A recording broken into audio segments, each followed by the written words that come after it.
नमस्कार. तुमचे माझ्या चॅनलमध्ये स्वागत आहे. आज मी तुम्हाला शॉपिंग बॅगचे 3 उपयोग दाखवणार आहे. पहिला उपयोग बॉटलचं रॅक करून दाखवणार आहे. साईडला बॅग कापून घ्यायची आणि नंतर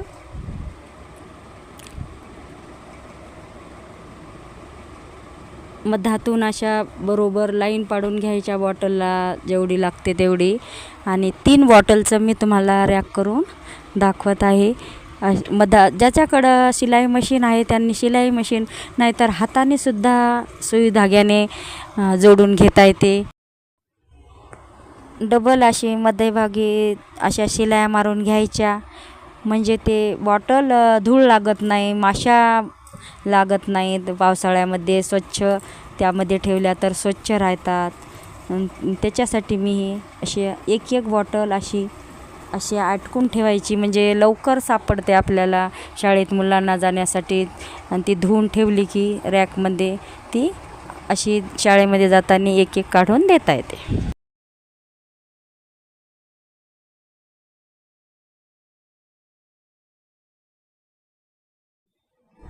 आता दुसरा उपयोग दाखवत आहे.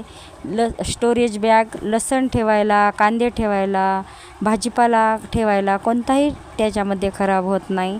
तर ते उपयोग आता तुम्हाला दाखवत आहे. अशी उलटी करून घ्यायची आणि काठला अशी मुडपून घ्यायची आणि त्यावर शिलाई मशीन अशी मारून घ्यायची. डबल शिलाई मशीन मारून घ्यायची, त्यामुळे ती बॅग अशी पॅक होते. आणि त्यानंतर त्याच्यामध्ये एक धागा असा करायचा, कपड्यापासून करायचा, नाहीतर शॉपिंग बॅगपासून करायचा. आणि थोडंसं इकडून जागा ठेवायची ते धागा घालण्यासाठी.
आता ही स्टोरेज बॅग तयार केली आहे. त्यामध्ये मी आता लसण ठेवत आहे. तुम्ही पण असं ठेवून बघा, खराब होत नाही. आणि त्याच्यावर असं काही धूळ ते त्याच्यापासून स्वच्छ राहते. असं ठेवून द्यायचं. तिसरा उपयोग तुम्हाला मी दाखवणार आहे. Shoes cover. ही 4 बोटे बॅग कापून घ्यायची आणि त्याचा बेल्ट तयार करून घ्यायचा.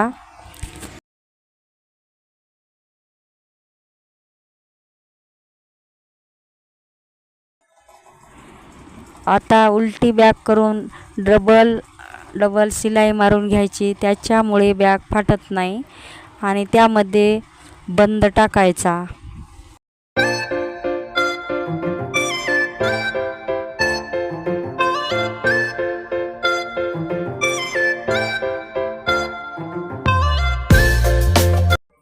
आता मी त्यामध्ये शूज ठेवून दाखवत आहे. ते पहा, असे धुळीपासून ते स्वच्छ राहतात, त्यामुळे धुवून त्यामध्ये ठेवून द्यायचे.